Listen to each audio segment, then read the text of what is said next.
Using all the energy she has left, Melanie is trying to dig her way out of the ground to try to escape from a Wendigo. Unfortunately, the creature grabs her legs and pulls her back, so she kicks it in the face to get it off her and keeps on digging. Eventually she manages to come out, only to be found by the psycho. She begs for her life, saying she can't die again, but the psycho still kills her with a pickaxe. A year later, Melanie's sister Clover and her friends are driving to the area where Melanie disappeared, hoping to find some clues. The last message they got from her is a video she recorded in front of a gas station in which she explained she couldn't stay home after her mother died. The group arrives at the same gas station and Megan, who claims to be a psychic, makes everyone hold hands to see if they can channel Melanie's energy. However, they're interrupted by an RV almost running over them. Clover enters the gas station and shows a picture of Melanie to the clerk Hill. He doesn't recognize her, but he correctly guesses that she's missing and explains that people go missing in Glore Valley all the time. Then Clover tells her friends that they're going to Glore Valley next. That night, the group is still driving through a heavy storm. It's hard to see ahead, so they begin arguing over what to do. Suddenly the car bursts through heavier rain only to appear on a clean area that appears to be protected by an invisible wall. The group watches in shock as the storm appears to be in the distance. Nobody has signal on their phones and there's a creepy cross on the ground near a huge house. Clover puts her hand on the border between both areas to feel the rain. Suddenly she notices a figure on the road and thinks it's her sister, so she goes after it. Her ex-boyfriend Max sees her leave and worries because it's now getting dark in the clear area too, so he reaches into the rain to pull her back. The figure on the road is now gone. The rest of the group is inside checking out the house. There are many peculiar things like a calendar from 1998, a big hourglass, and pickaxes hung on the wall. The electricity still works but the water doesn't. Nina signs her name in the guest book. She looks at the other pages and discovers that many people including Melanie signed their names multiple times, but each time the handwriting got worse. Then Nina's boyfriend Abe finds a board with tons of flyers. When he starts removing the business ones, he finds a bunch of missing signs that also include Melanie. However, none of the signs have any information. When Clover comes inside, she sees that the guest book is titled Glore Valley and thinks that this confirms the figure she saw was her sister. Nina notices that the hourglass has been turned over, but everyone says it wasn't them. At that moment they hear a noise, so they look out the window and discover that their car is missing. They rush outside and find the car under the rain with the lights on, but when they try to get closer, the car threatens to run them over, so everyone rushes back inside. Megan, Max, and Clover decide to check the basement, which turns out to be a big living area. There are scratches on the windows and Max realizes there shouldn't be windows underground in the first place. They find a phone and a radio, but neither of them work. Upstairs, Abe hears a noise and goes to investigate. Suddenly a light goes out and Nina calls Abe's name, but he doesn't answer. She goes looking for him, and when she turns on the light, she's horrified to discover that the slasher has cut Abe in half. Nina screams and the others hear it, so Max volunteers to check on her. He carefully takes a peek and sees the slasher staring at Nina, who has been killed with a pickaxe. As the slasher turns around, Max rushes back downstairs and tells the girls to hide. Soon the slasher comes down too and Max hits him from behind with a chair, but it doesn't even make him flinch. Then Max tries to stab him with a chair piece, only for the slasher to easily take it and stab Max's head through his eye. While the slasher looks for more victims, Clover moves very carefully in the other room to grab a knife. Next the slasher breaks the closet door to drag Megan out. He throws her against the wall before repeatedly bashing her head on the ground to kill her. Clover uses the chance to stab his back with the knife, but once again the slasher is unbothered. A desperate Clover starts running away, seeing the other bodies on her way out. When she reaches the forest she trips and falls. The strange figure appears nearby and Clover tries to reach it, only for the slasher to kill her with the pickaxe. At that moment the hourglass reverses and the 5 friends reappear in the house at the moment they started to investigate. They all remember being killed and their pictures are now part of the missing poster collection. Megan says that she can feel something has taken hold of them. They start arguing over what to do but are interrupted by the lights flickering and the front door slamming. Abe goes to close it but it opens again, so they move some objects to block it. Feeling unwell, Megan takes a seat and explains that tonight is different. Suddenly her body starts twisting in creepy ways and her eyes turn white as she throws her head back to scream. The noise is so painful that the group has to cover their ears and light bulbs break, leaving the room dark. The friends turn on their phone flashlights and discover that Megan has disappeared. Then they hear a mumbling voice and follow it to find Megan floating in a trance in front of the flyers. She starts pointing at each missing sign and channels the victims' voices, repeating the things they said before they died. After screaming again, she tells her friends not to let them in before her neck breaks and she falls dead. Max wants to check on her but Abe advises him not to touch her in case the possession can change bodies. Next someone starts knocking on the door, but when Abe looks out the window, he doesn't see anyone. The knocking continues and the group is shocked to hear Melanie's voice begging for help. Clover wants to open the door but Abe stops her as he reminds her of Megan's warning. Melanie screams as more noises indicate that she's being attacked, so Max removes the objects blocking the door. Now Clover can rush outside, only to find nobody. On the other side of the road, an old shack has appeared with a message on the door insulting Glore Valley. Suddenly an invisible force throws Clover to the ground, and when Max tries to help her, he's pushed back into the house with the others before the door closes. The shack opens and the force drags Clover on the ground to drop her at the entrance. For a second she thinks she's fine, but then she's pulled inside and this door closes too. In the main house, Max keeps trying to open the door to no avail. When a noise indicates that the key finally opened it, Max wants to run out, but Abe stops him, pointing out that Clover is probably dead by now and they should run to get help. Nina agrees with him, however Max ignores them and leaves the house. In the house, Clover finds a bunch of creepy doll heads and an old lady using a mask to breathe. She's watching the news, which is talking about a mining accident in Glore Valley. Clover fails to open the door and the lady starts coming closer, explaining that the only way out is to either survive the night or become part of it. Then the woman throws Clover to the floor and makes her breathe through her mask, saying she must suffer like the cursed town. Clover's eyes turn black and the old lady turns into ashes. When Max reaches the shack, the door opens and he goes inside. Abe and Nina run to the car and drive out of the clear area. They're shocked to find a giant creature blocking the road, so they have no choice but to go back. Nina's door is locked and she can't get out. When she turns around, Abe is dead, and the slasher goes after her as she screams.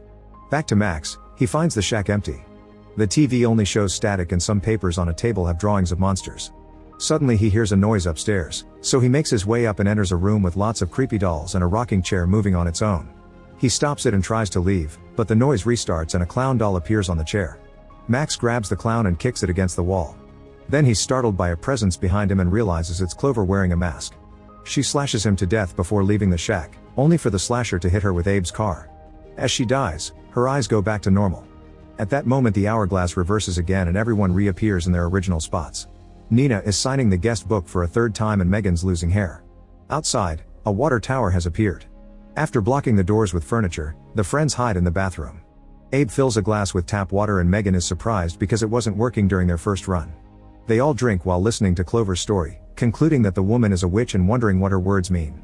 Then Abe coughs up blood, so he cleans his hand on the shower curtain to hide it. However, his coughing keeps getting worse until his body explodes. Blood and guts fall on Nina's face, so she rushes to the sink to wash up, only for her body to explode too. Clover, Max, and Megan panic and run back to the hall, where Megan starts coughing too. Her leg explodes and makes her fall before her stomach begins to expand. After a few seconds of growing, it also explodes. Megan manages to move her body a little longer before another explosion kills her. Not wanting to end like that, Clover begs Max for mercy. He puts his hands around her throat, but he can't bring himself to do it and ends up exploding too. Clover falls to the ground as she hears some whistling and is shocked to see Hill entering the room. He says that she won't survive by sitting still and she explodes as well. The hourglass resets and everyone is revived again. While Megan notices that she's growing new teeth, the others search the house for clues. Clover finds a box with medical files and a bunch of IDs that reveal Hill worked in dozens of hospitals as a psychiatrist. There's also a newspaper with an article about a mining disaster in the area that happened 20 years ago. It killed over 1,000 people and Dr. Hill was brought in to work with the survivors. The whole town was swallowed by earth, which explains why there are no other houses around and why the basement has windows. That lower floor used to be above ground. Nina opens one of the basement doors and finds a very creepy tunnel, so she closes it again. Then Max finds some old VHS tapes and plays them on the TV. The first one is a dirty movie, but the next one shows Hill's experiments in the clinic. His patients were tired of dying and their bodies were suffering from it, like experiencing hair loss. One of the patients died while the other went so crazy that he started to eat his friend. Eventually he transformed into a Wendigo. Hill's voice explains that his longest test subject lasted 11 nights. At that moment Hill speaks to the group through the radio, explaining that 4 people can leave if the 5th dies. Abe thinks they should hear him out, but the others are horrified. Megan announces she can feel something and points at a desk drawer where Clover finds a map. It shows one of the clinics Hill used to work at and Clover guesses he's hiding there, but Abe points out there are no buildings left. She calls Hill on the radio to say she wants to meet him, so Hill tells her he's waiting in the forest with Melanie. A desperate Clover runs out of the house and ignores Max and the girls when they warn her it may be a trap. On the other hand, Abe thinks she did the right thing because 1 dead person is better than 5. Disgusted by his attitude, Nina stabs him in the back and sends the others to find Clover. Once the couple is alone, the slasher shows up to kill them both. In the forest, Clover accidentally steps on a bear trap. A shadow then pulls at the chains to drag her into the darkness. Soon Max and Megan also enter the forest and find the remains of the sunken town. They hear some weird noises and look up to find a Wendigo in a tree. The duo immediately starts running away, but Megan trips and lands on the skylight of a sunken house. As the glass starts to crack, Max grabs Megan's hand and starts pulling. However, the Wendigo grabs her by the ankle and breaks the glass, so both of them fall into the house. Max can only watch how Megan is dragged to her death. Meanwhile, Clover manages to crawl out of the darkness at the same time that Max finds her. At that moment, the shadow comes out too and reveals to be Melanie, who is also transforming into a Wendigo. Max removes the bear trap from Clover's leg and closes it around Melanie's face to capture her. Then he helps Clover run away and they hide at the entrance of the collapsed mine. They share a hug and discuss what may happen next before they hear the Wendigo coming. Once again, Clover asks for a merciful end, so Max uses a glass shard to slash her neck. After Clover dies, Max drinks some water from a leak and goes out to meet Melanie as he explodes. A flashback shows the day that Melanie left home to go to New York, claiming she wanted a better life. She asked her sister to come along, but Clover refused. Then Melanie turned into a Wendigo because this is actually a nightmare. Clover wakes up and finds herself in the house with the others except for Megan. This time they are in the living room instead of the usual spots. Abe feels something weird on his back and lifts his shirt, revealing that his body is already transforming. However, his friends say he is nothing. When Clover asks how many nights have been, Abe says it's been around 4, but Nina corrects him and shows them the book. Her signature is there 13 times and Clover compares it to the other guests, noticing nobody did more time. This means tonight is their last chance. When they look out the window, they discover more buildings have appeared outside. The group can't find Megan and Abe theorizes she became part of the night like the witch said. He doesn't understand why they can't remember some of the nights, so he takes out his phone, revealing he's been recording all the time. A video shows Clover with a worm in her cheek and her face getting infected. In another one, they're killed by a masked ghost in the corridor. In the next one, they found the boiler room, where a Wendigo tried to attack them and they stabbed it to death. After a clip of Nina with bleeding eyes, there's a recording of Hill checking on the bodies. Once he was gone, Megan appeared on the camera as the only survivor of night 12. She said that she'd find something that could help them, and the video ends with her leaving the house. At that moment, a siren starts echoing in the area and the group looks out the window to find all their enemies coming at the same time. Since running away hasn't worked, Clover grabs a pickaxe and announces she'll fight to save Megan, inspiring the others to help her. They leave through the tunnel in the basement and find a sunken house that they enter through the window. There's a Wendigo in another room and the group tries to stay quiet, but the creature finds them anyway and immediately attacks. When it tackles Nina to the ground, Clover stabs its leg with the pickaxe to trap it. The group then starts running as more Wendigos arrive because they heard all the noise.